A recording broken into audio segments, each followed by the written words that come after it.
বিসমিল্লাহির রহমানির রহিম। দেখেন যে ভারতের যদি সংবিধান যদি দেখেন যে সংবিধানের যে চারটা মূলস্থিতির মন হলো একটা হলো ধর্মনিরপেক্ষতা, সমাজতন্ত্র, গণতন্ত্র। কিন্তু বর্তমানে যে ভারতের যে অবস্থাগুলো যদি দেখেন যে আজ ভারতের যে কেন্দ্রীয় সরকার, বিজেপির কেন্দ্রীয় সরকার, তারা ঘোষণা দিছে মুসলিমরা কখনো মসজিদে আজান দিতে পারবে না। আপনি জোরে লাউড স্পিকার দিয়ে মুসলিমরা আজান দিতে পারবে না। ঘরের ভিতরে অর্থাৎ মসজিদের ভিতরে আস্তে আজান দিতে হবে, কেউ যেন বাইরের কেউ যেন শুনতে না পায়। আপনি একটা জিনিস খেয়াল করুন যে আমরা যখন কোরআনকে যদি দেখেন যে কোরআনে যখন পড়া হয়, আমাদের হযরত মুহাম্মদ সাল্লাল্লাহু আলাইহি সাল্লাম কি বলছিল?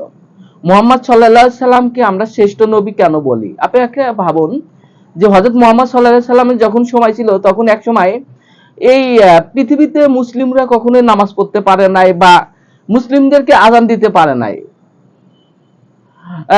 মুসলিমরা কাবা শরীফের সামনে যায় জোরে আজান দিতে পারে নাই, কথা বলতে পারে নাই। অর্থাৎ মুসলিমদের যে আমরা চারজন সাহাবী বলি, এই চারজন সাহাবী তাদের মোহাম্মদ হযরত ওমর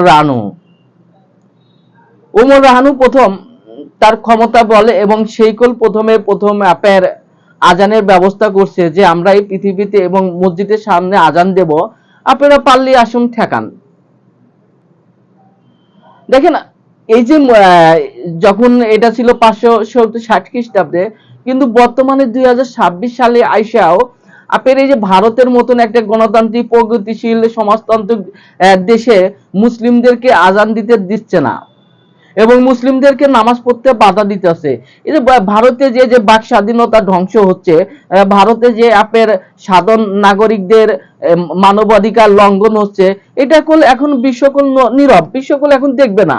এই মানবাধিকার কমিশনার বা এই নেত্রী, ওই কি নারী নেত্রী, এই নেত্রী, ওই নেত্রী, তারা কলে এখন অন্ধ, তারা কলে এখন কথা বলার সাহস পাবে না, কারণ এটা মুসলিম।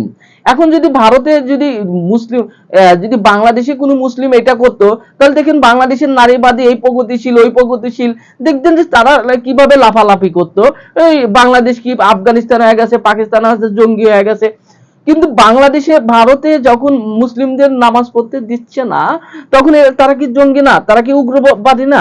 তাহলে এই যে ভারতের বিজেপি জঙ্গি এবং উগ্রবাদী যে সংগঠন, এই সংগঠনকে ভবিষ্যতে কিভাবে মোকাবেলা করবে, এই মোকাবেলার যদি পরিকল্পনা না নেওয়া হয়, তাহলে এই যে বিজেপি সরকার দেখুন যে আজ মুসলিমদের নামাজ পড়তে বাধা দিতেছে, না আজান দিতে বাধা দিচ্ছে এবং কুরবানি দিতে বাধা দিচ্ছে।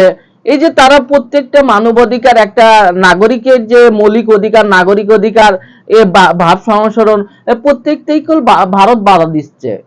যদি বাধাই দিয়ে থাকে, তাহলে এই যে বাংলাদেশের বা আপনার বিষয়ে কোনো কথা বলতেছে, তারা বলতেছে তাদের দেশের সমস্যা।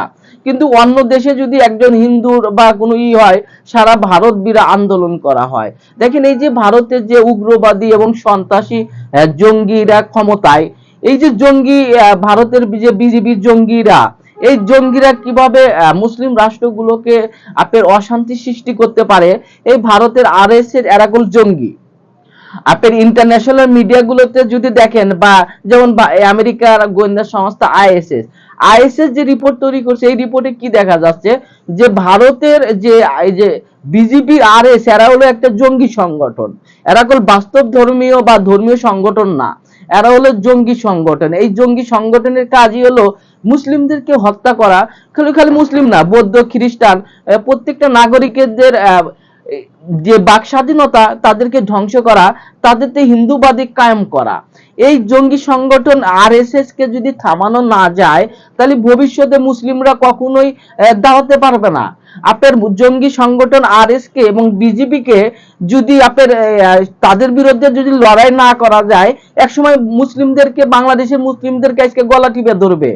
তাহলে আপনার মুসলিমদের ভারতের যে আরএসএস জঙ্গি সংগঠন, এই জঙ্গি সংগঠনের বিরুদ্ধে অবশ্যই বাংলাদেশের লড়তে হবে, আজ না কাল। যদি তারা না লড়ে, এই জঙ্গিরাই মুসলিমদেরকে হত্যা করবে, মুসলিমদেরকে ধ্বংস করবে। লড়াই ভবিষ্যতে কঠিন হবে এবং ভয়ানক লড়াই হতে পারে।